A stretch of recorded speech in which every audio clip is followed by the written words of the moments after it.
If nothing else, Tom's little demonstration had earned him a wary respect from everyone, especially Warutteri, who almost seemed a little timid after his near-death experience. Nevertheless, it had clearly also convinced Nanook he needed to start his time with the guard. Even with his reduced sleep schedule, his day was starting to get quite full. But doing something that wasn't intellectual in any way would be a nice change of pace. So now he was making his way to the armory, where he was supposed to meet Warutteri. He had all his combat gear, and Kieran riding along, of course. Tom had promised to bring him along. We go fight! No, Kieran, no fight. Learn. Kieran was clearly excited. Tom wasn't sure if the guard would let the little one stay. But if not, there would surely be trouble, he thought. Kieran might be free, but damn, he had spirit. As Tom opened the door, he found 5 dragonettes waiting for him, including Warutteri, Anka, Balathon, and Kakashi. The last one introduced themselves as Heron. Tom knew there were 2 more, but they were likely sleeping, following their turn on the night shift. Hi, nice to meet you. Tom had been practicing his greetings, even if he had met most of them before. It was the best one he had. Welcome, Tom. Warutteri straightened, looking more like a proper soldier. He walked over, giving Tom his hand, and pointed to a table in the middle of the room. Equipment! Sweet, Tom thought. So far, everything he had seen the dragonettes use had been high-quality handmade. As he made his way over to the table, it was clear, though, this was more like training equipment. There was a one-handed sword. It was of the same general design as the others he had seen.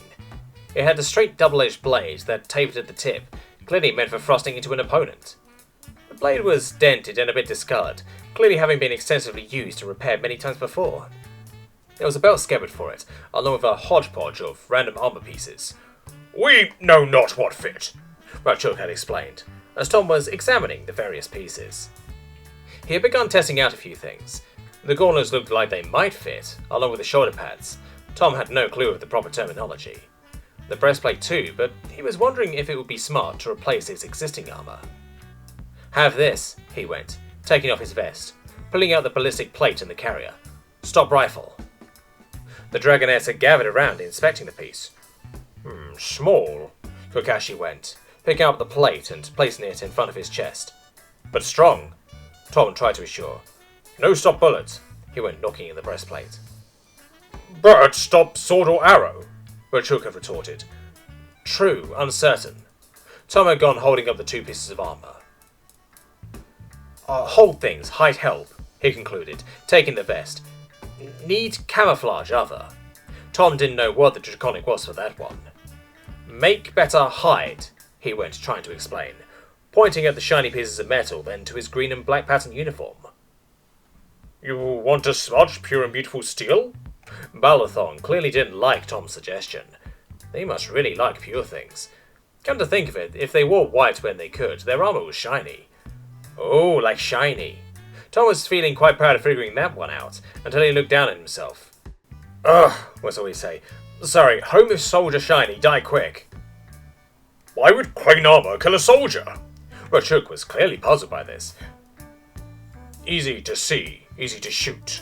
Warutteri seemed to understand, rubbing his chin for a while. As Sapphire sat in the kitchen, helping with that evening's dishes along with Balathon, the guard had suddenly burst out at her. He wants to deface our armour, Saph! Covered with paint! Well, he does seem to take the whole colour scheme very seriously. Even his sleeping bag has that strange pattern. You don't understand, he bought paints for himself too.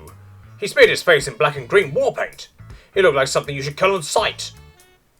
If he is your enemy, I think you are correct in that statement. You saw his little demonstration.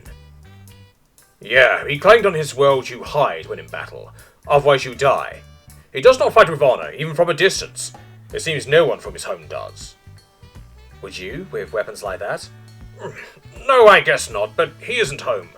We need to convince him to fight like a proper warrior, otherwise what happens if... If some Vargros attack, Sapphire interrupted. They won't care.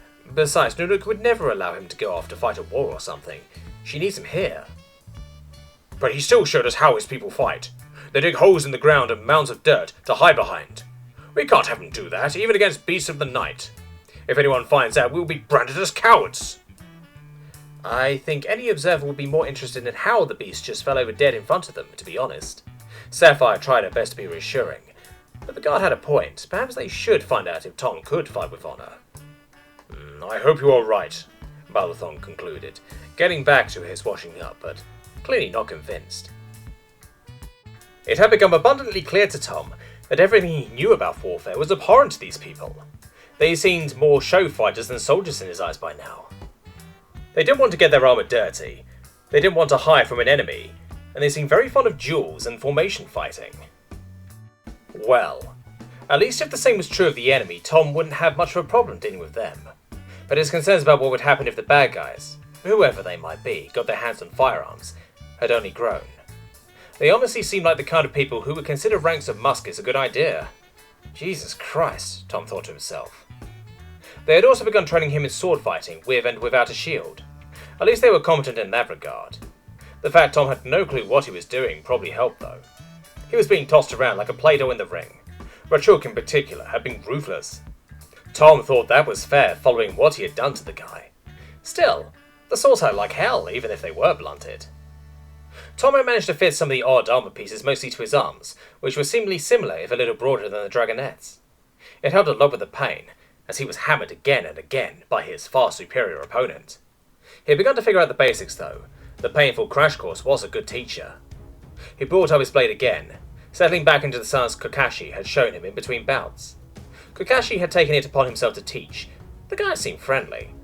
Tom had answered in a whistle a few times, prompting a smile from the guard. Tom wasn't going to let the guy forget he thought he was a songbird anytime soon. That had simply been too hilarious. Tom and Riek began circling each other, eyeing each other. Riek seemed to be breathing heavy. Tom was getting a little winded, but not too bad.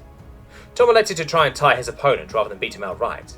They began circling faster, switching direction, moving forward to the point Riek took a swing, only to retreat, tempting Riek to follow him.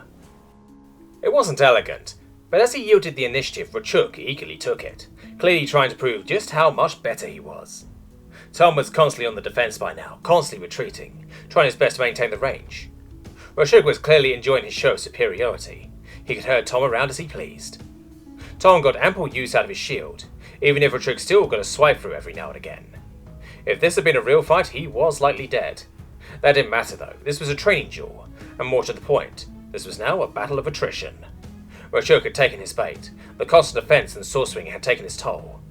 The guard began to slow, and just as Tom thought he was about to call for a break, he went on the offensive. Tom couldn't match the guard in speed or skill, but Riek was obviously tiring, and beginning to show. Riek still managed to parry every thrust Tom made, but gone were the swift counters, which had caused Tom so much pain at the start.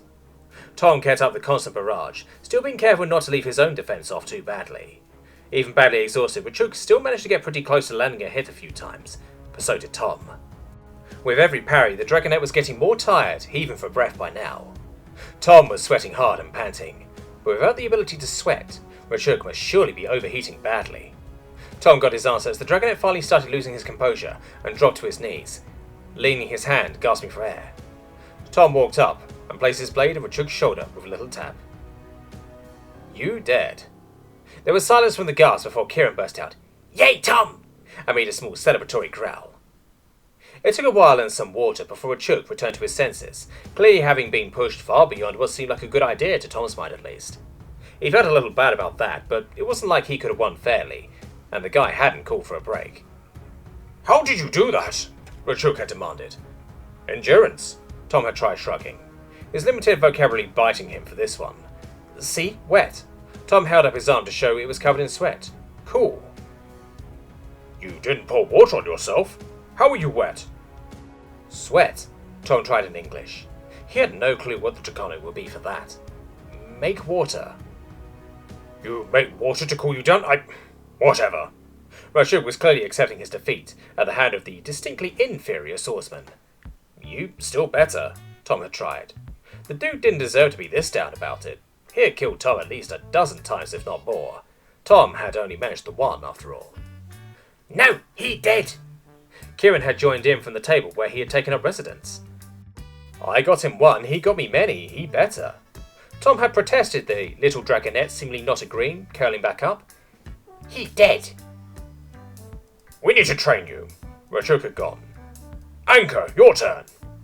Well, shit, thought Tom.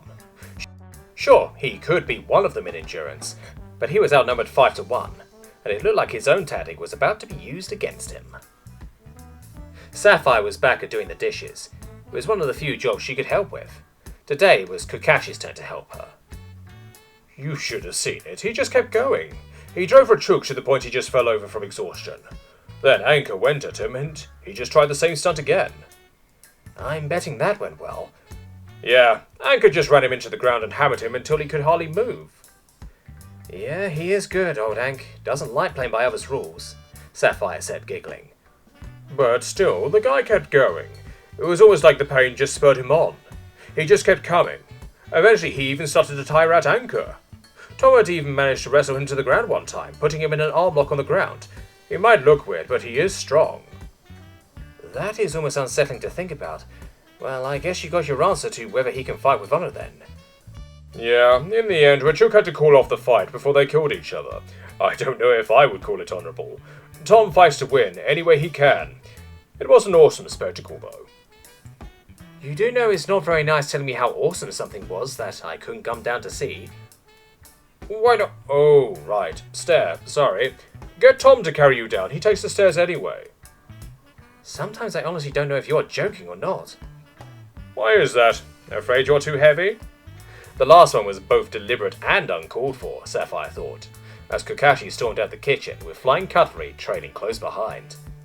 Come back here, arsehole, I'm not finished with you. Oh, he was going to pay for that, she thought, looking back at the still unfinished dishes he had left her with.